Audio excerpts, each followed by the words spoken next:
உங்கள் மெகா டிவியில். அந்த படத்துடைய வசனகர்த்தா முரசொலி மாறன். ஆனால் அப்போ அவர் இளமையில் இருந்த காலம் இல்லையா, அவ்வளவு இளமையா அழகா இருப்பாராம், வனப்பா இருப்பாராம். அதற்காக இந்த பல்லவியை அப்பா பயன்படுத்தியிருக்கேன். மொழிமாற்ற படத்துக்கு பாட்டு எழுதுறது ரொம்ப கஷ்டம். ஆக அதை பயிற்சி பண்ணி அப்பா அருமையாக எழுதிக்கிட்டு இருந்தாங்க. அதனால தான் நிறைய மொழிமாற்ற படங்கள் அப்பா பண்ணாங்க. மயில் ராவணன், அப்புறம் குமார சம்பவம், ஸ்ரீதேவி நடித்த குமார சம்பவம் நிறைய பண்ணியிருக்காங்க அப்பா.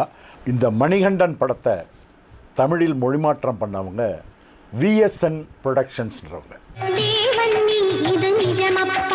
கலைத்துறைக்காக ஆளுநர் நியமனம், அந்த நியமனத்தில் தமிழ்நாடு சட்டமேலவை உறுப்பினராக வருவதற்கு ஒரு வாய்ப்பு கொடுத்தார் எம்எல்சி. அந்த பதவிக்கு கலைஞர் முதல்வராக இருந்த காலத்தில் ஆளுநர் கே ஷா அப்போ இருந்தபோது அவருக்கு அந்த வாய்ப்பு கிடைத்தது. வாரிசு வாரந்தோறும் சனிக்கிழமை மற்றும் ஞாயிற்றுக்கிழமை பகல் 12 மணிக்கு.